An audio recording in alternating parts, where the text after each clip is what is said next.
they never stopped laughing. When I was a kid, I was on this show called Jerry's Place. The show has basically been erased from public consciousness, so don't rack your brain if you can't remember it. We were working for a small Canadian studio, hoping to market the show to an American audience, but half of season 1 never even aired. The show followed a fairly typical formula.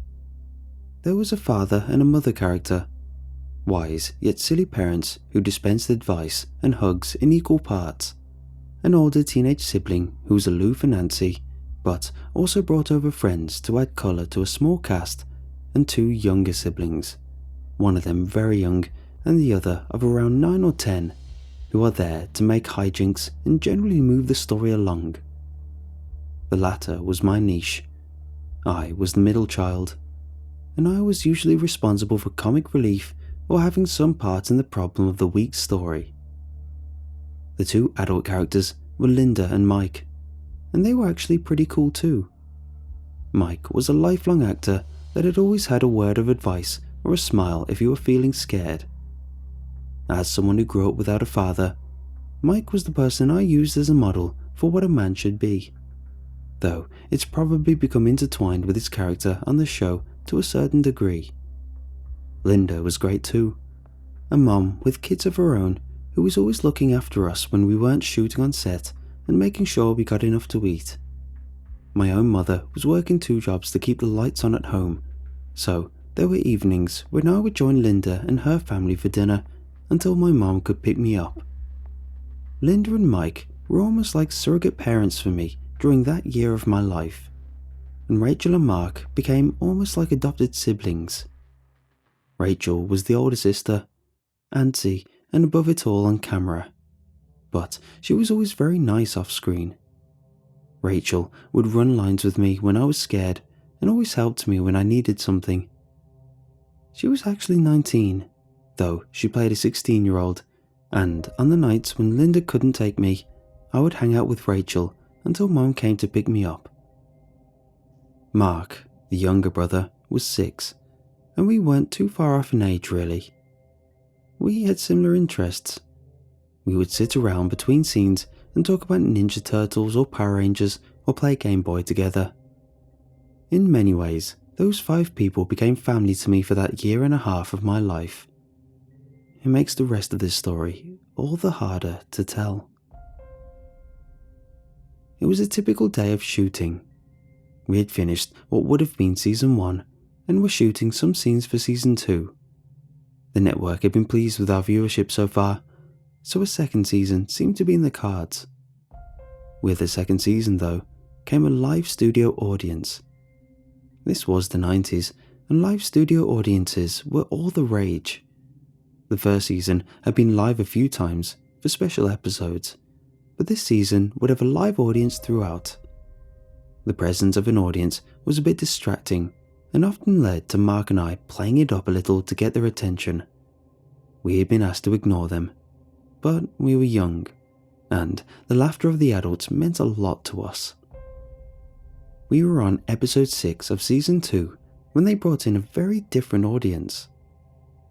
I remember it perfectly. The event gouged into my mind surgically.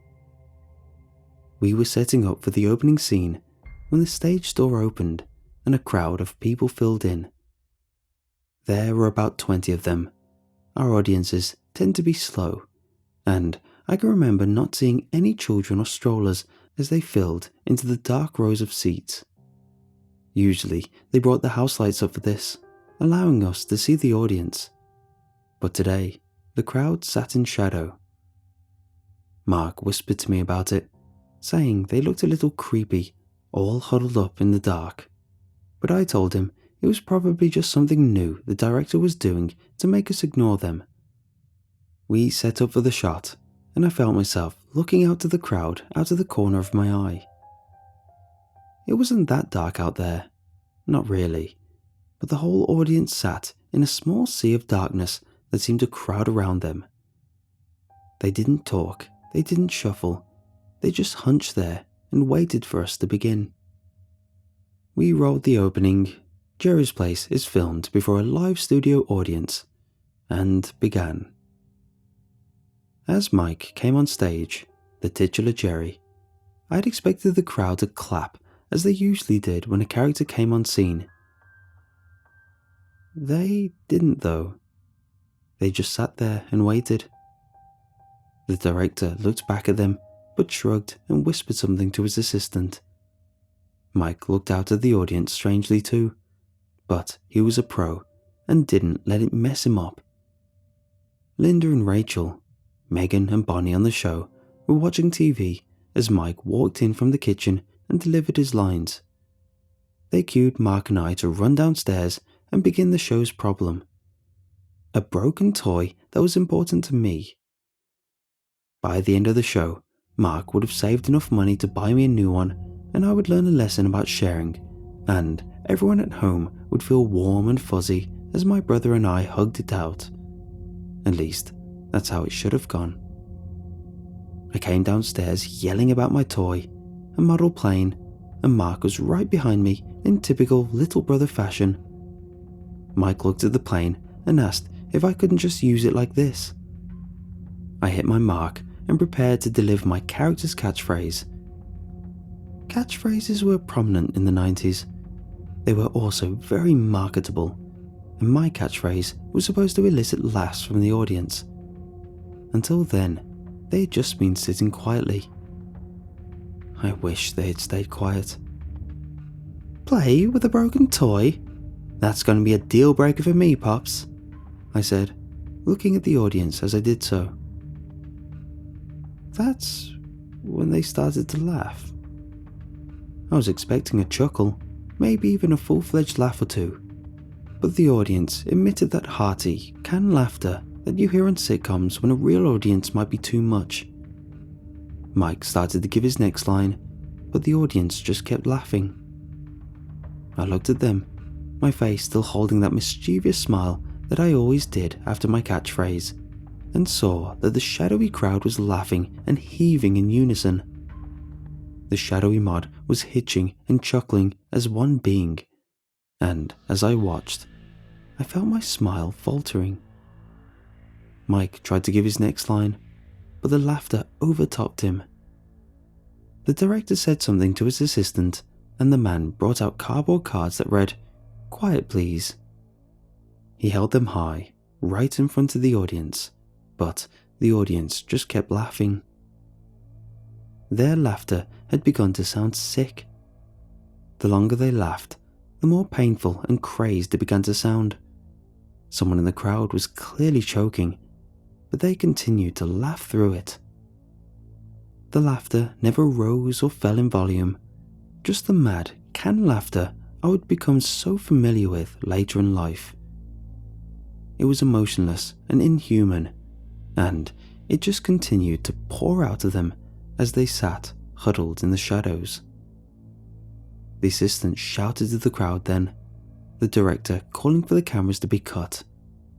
One of the cameramen, I can't remember his name, but he was always kind of a joker, turned his camera to film the crowd. Maybe he thought it would be great for a gag reel or something. Perhaps he thought that the studio was playing a joke on us, but whatever he was thinking, he had an excellent seat for what happened next.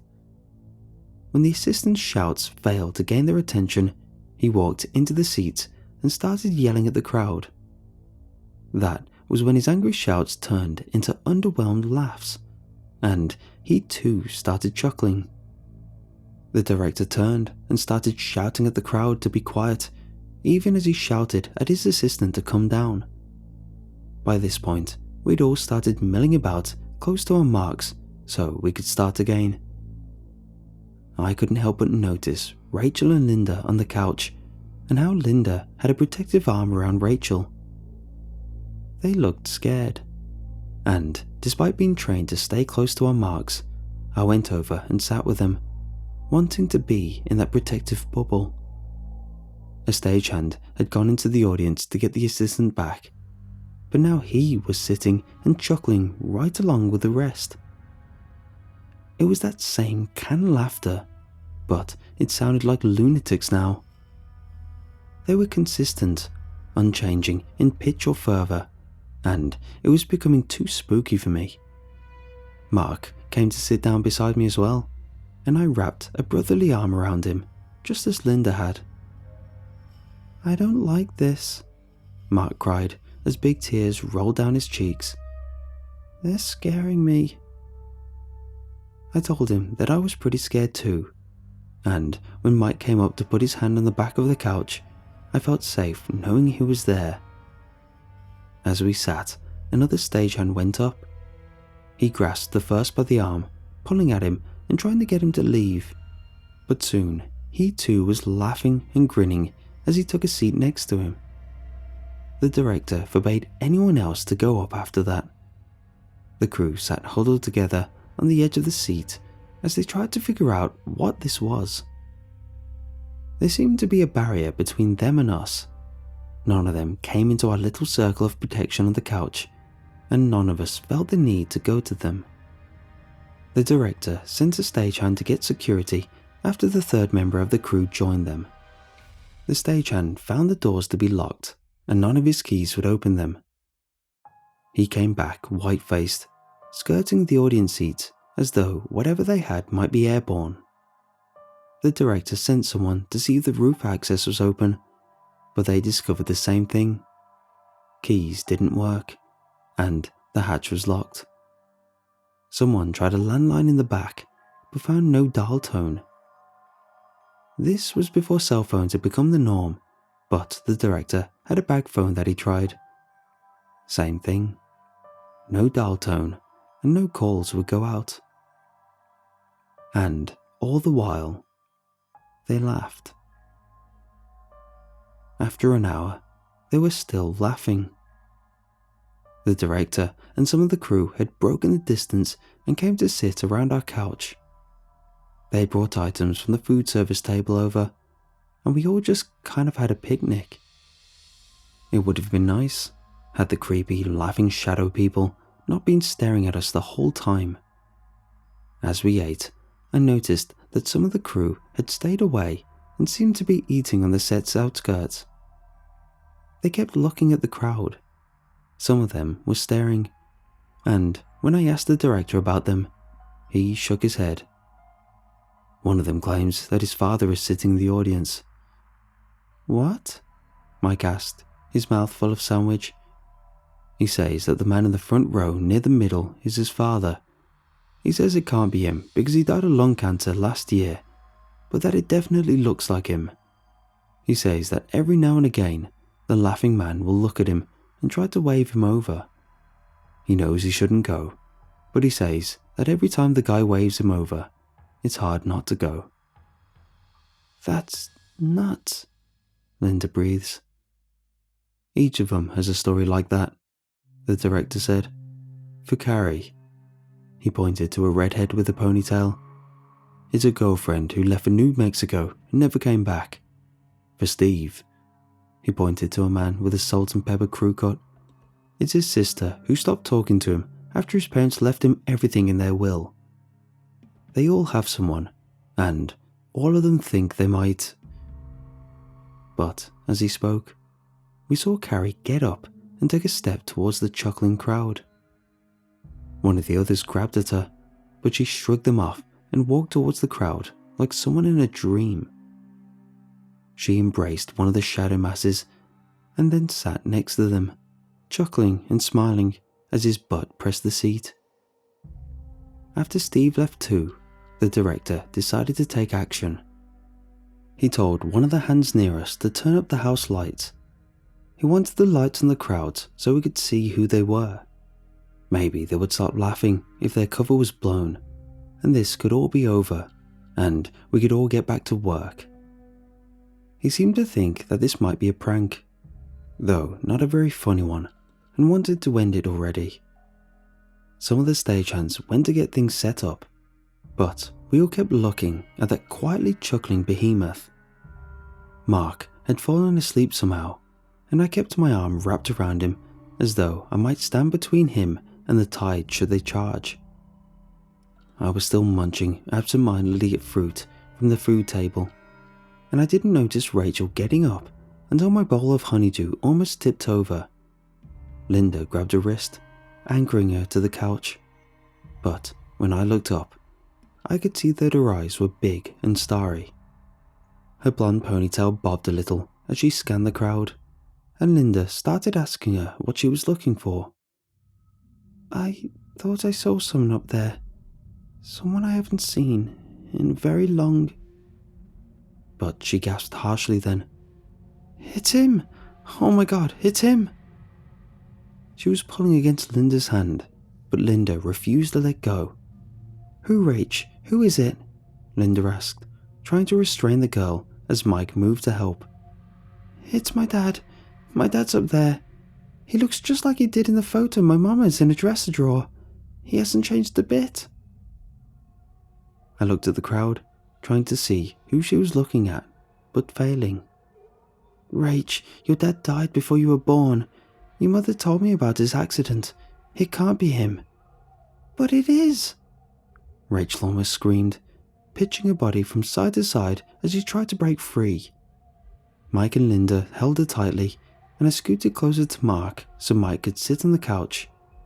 The two of them sat there and held her as she sobbed for them to let her go.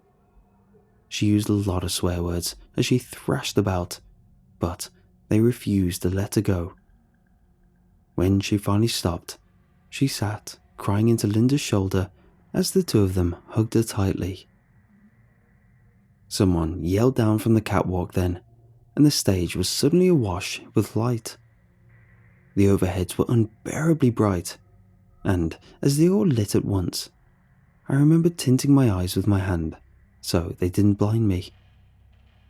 We had used them for beach scenes a few times when rain caused us to not shoot on location, and I can remember thinking that they were so much brighter than the real sun.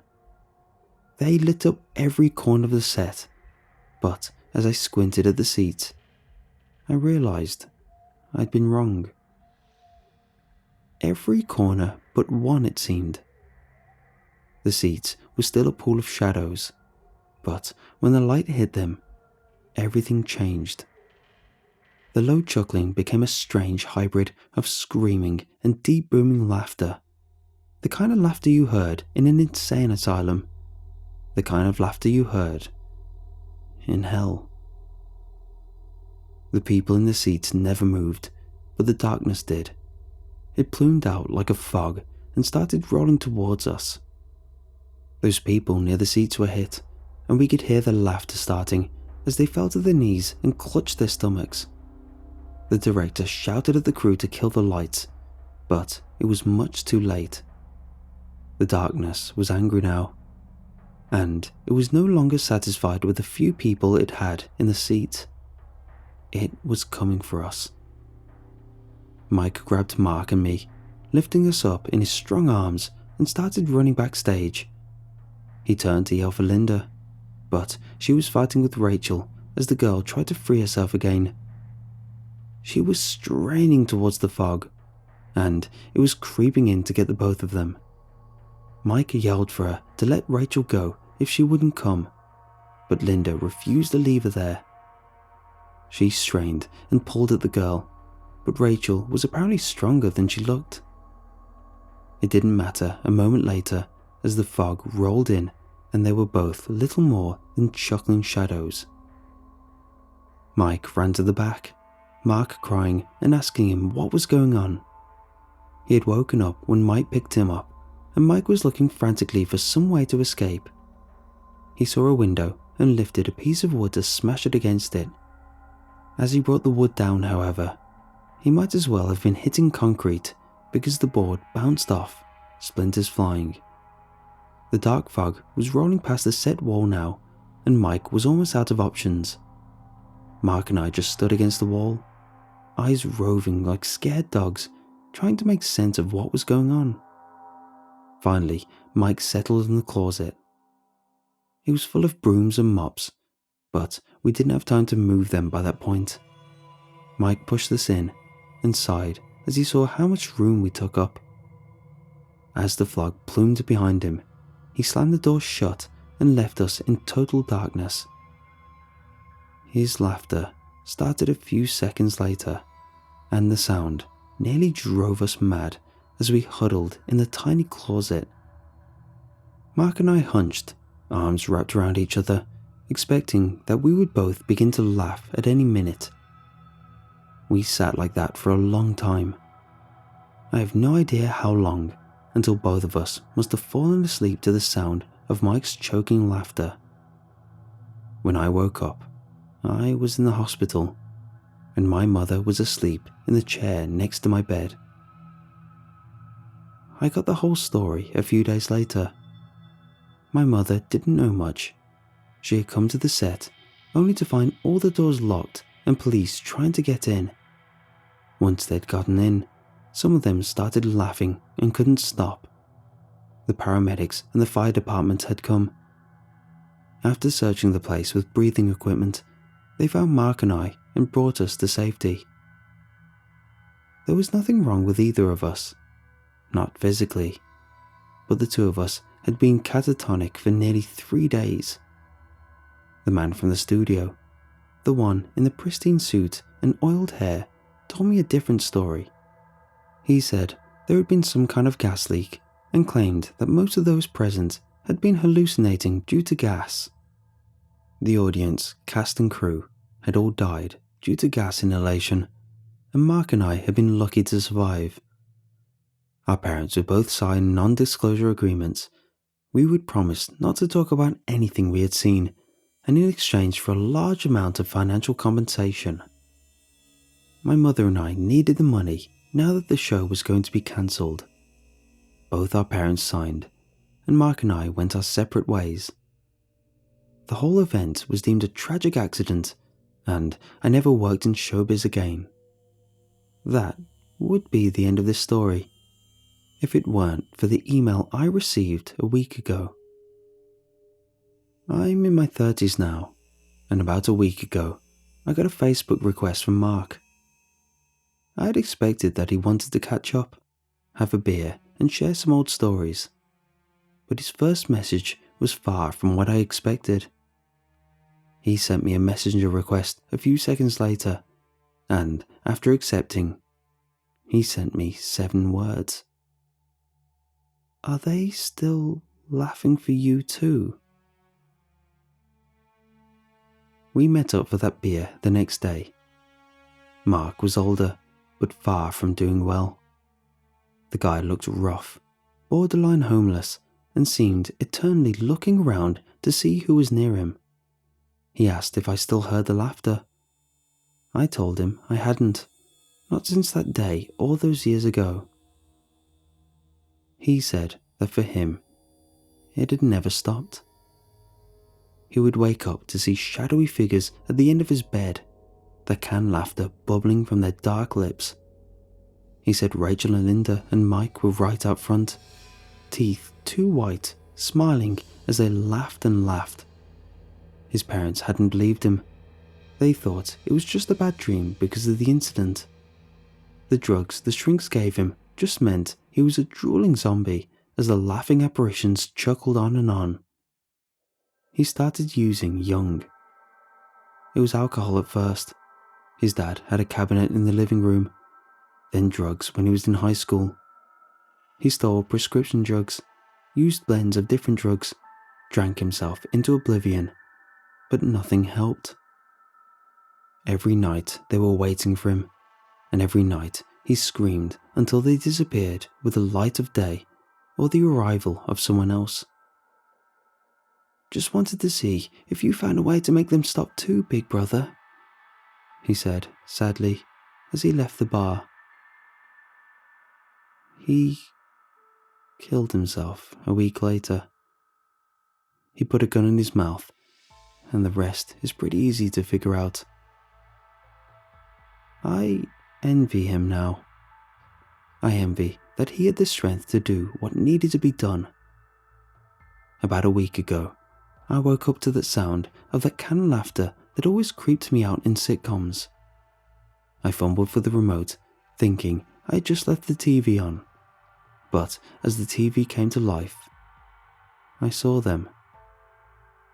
They were arrayed at the foot of my bed, their bodies made of living darkness, made all the murkier by the light of the TV, and the laughter went on and on. Mark was amongst them, his unkempt hair now a raven mane of living darkness. Mike was there too, and Linda and Rachel, all of them laughing and laughing as I lay in bed, frozen in terror. They left with the sun, and I got up to write this. I don't know how long I can take this. I'm afraid to go to sleep, afraid to see them. But I'm too afraid to take Mark's way out either. I see him amongst them, laughing and laughing like an audience in hell, and I wonder if I'll join them too in the end. I'm afraid to go to sleep, afraid to be awake, afraid to see their faces, and afraid of running into them. My eyes are getting heavy. The fourth cup of coffee is jittering in my hand. I wonder if it hurts to laugh forever. Perhaps I'll find out soon.